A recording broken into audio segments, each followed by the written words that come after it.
এই মুহূর্তে যে খবরের দিকে নজর রাখবো, ইন্দোনেশিয়ার রাজধানী জাকার্তায় পাকিস্তানের মুখোশ খুললেন সর্বদলীয় প্রতিনিধি দলের সদস্য তৃণমূলের সাংসদ অভিষেক বন্দ্যোপাধ্যায়। টুইটে অভিষেক বন্দ্যোপাধ্যায় বলেন, সর্বদলীয় প্রতিনিধি দলের সদস্য হিসাবে এখানে আসতে পেরে আমি গর্বিত।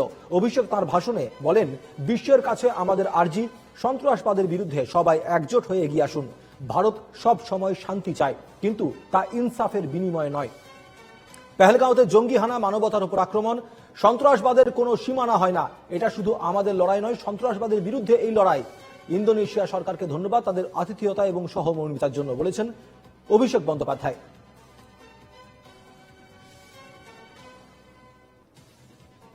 বাসব রায় আমাদের প্রতিনিধি রয়েছেন এই মুহূর্তে আমাদের সঙ্গে টেলিফোনে। বাসব, জাকার্তা থেকে অভিষেক বন্দ্যোপাধ্যায়ের বক্তব্য কতটা তাৎপর্যপূর্ণ? খুবই তাৎপর্যপূর্ণ। সেটা হচ্ছে ভারতের বিভিন্ন প্রতিনিধি দল পৃথিবীর বিভিন্ন প্রান্তে রয়েছে। তার মধ্যে সঞ্জয় ঝার নেতৃত্বে যে দলটা এশিয়া সফর করছে, দক্ষিণ এশিয়া, সেখানেই অভিষেক বন্দ্যোপাধ্যায় আছেন। এরা জাপান, কোরিয়া, সিঙ্গাপুর হয়ে ইন্দোনেশিয়ায় পৌঁছেছেন। এখন জাকার্তায় আছেন, ইন্দোনেশিয়ার রাজধানী। সেখানে অভিষেক বন্দ্যোপাধ্যায়ের খুব পরিষ্কার বক্তব্য যে পহেলগাঁও হামলা যেটা হয়েছিল সেটা ভারতের আস্থার উপর আঘাত। আমরা 14 দিন সময় দিয়েছিলাম পাকিস্তানকে যে সন্ত্রাসবাদের বিরুদ্ধে এরা পদক্ষেপ করুক, সেটা করেনি বলে অপারেশন শুরু হয়েছে এবং পাকিস্তানের জঙ্গি ঘাঁটি উড়ে গেছে, সেটা গেল 2।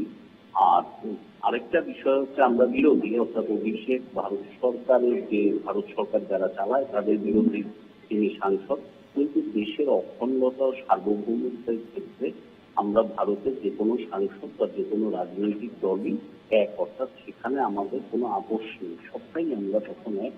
এইটাই হচ্ছে মূল কথা। আরেকটু হচ্ছে পাকিস্তানকে যেটা বলেছেন, পাকিস্তান জন্মলগ্ন থেকে সন্ত্রাসের সঙ্গে ঘর করছে এবং সন্ত্রাসবাদীদের সাহায্য করছে। রিসেন্ট যে অপারেশন সিঁদুরের পরে দেখা গেছে যে যারা সন্দেহভাজন জঙ্গি তারা মারা গেছে এবং তাদের শেষকৃত্য ছিল পাকিস্তান সেনা এবং সরকারের আধিকারিক।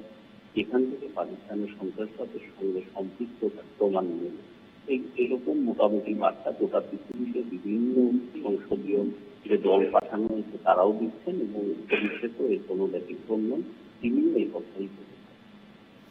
বাসব, আমরা দেখেছি যে কেন্দ্রের যে প্রতিনিধি দল বিশ্বের বিভিন্ন দেশে তারা এই মুহূর্তে রয়েছেন, সেখানের মধ্যে একাধিক তাবর সাংসদরা রয়েছেন, পোর খাওয়া রাজনীতিবিদরা রয়েছেন, কিন্তু শশী থারুর এবং অভিষেক বন্দ্যোপাধ্যায় মূলত এই দুজনের বক্তব্যই কিন্তু বারংবার সামনে এসছে এবং অত্যন্ত তাৎপর্যপূর্ণ নজর করা হিসাবে এসছে। সেটা হচ্ছে শশী থারুর। এর আগে শশী থারুরের কথা যেটা বেশি বলা দরকার, এই জন্যই শশী থারুর কংগ্রেসের 3 বারের সাংসদ, সেটা ঠিকই, কিন্তু শশী থারুর অরিজিনালি হচ্ছেন একজন কূটনীতিক। সত্যিকারের গল্প এটা, কারণ তিনি 25 বছর ছিলেন রাষ্ট্রসংঘে এবং ভারতীয়দের মধ্যে তিনিই একমাত্র রাষ্ট্রসংঘের মহাসচিব পদে নির্বাচনে লড়েছিলেন, তারপরে হেরে যান ওই কোরিয়ার জন কি মুনের সঙ্গে। কিন্তু তার এই যে বিষয়টা, এই জন্য তিনি যে কোনো বিষয় ভারতের কিংবা ইন্টারন্যাশনালি যে সম্পর্ক, এটা নিয়ে তিনি খুব ভালো বলতে পারেন। আর তারপরে হচ্ছে শশী থারুর ইংরেজি ভাষাটা খুব ভালো জানে।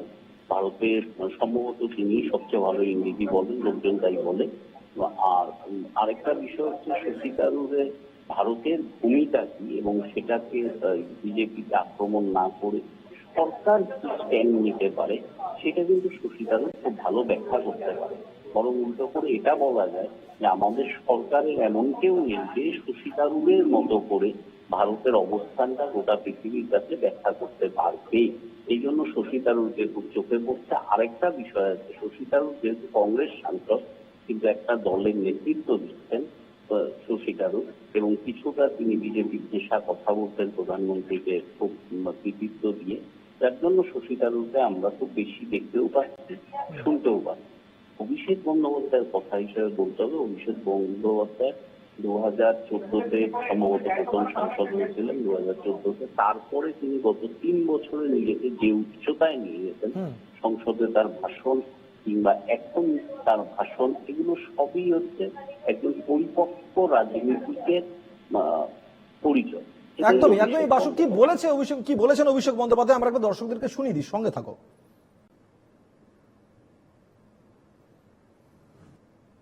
For 2 weeks, 14 days, we waited with the hope that Pakistan government will do something to bring the perpetrators to book and do justice to the enemies. Either you do justice to the enemies, or your enemies needs to be acquainted to justice, but justice needs to be done. We wait for 2 weeks, and then eventually India carried out these airstrikes.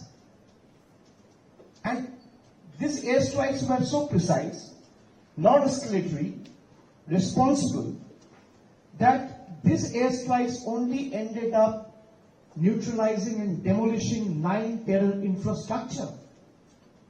We neutralized the terror infrastructure without endangering a single civilian life. That is India. They are military generals. Pakistani army generals were seen attending funeral meets of terrorists. These pictures are widely reported. It's for everyone to see. You know, when the 9/11 terror attack happened, who was the prime accused? Osama bin Laden. Where was he found? He was found in a place called Abbottabad. Where is Abbottabad? Abbottabad is again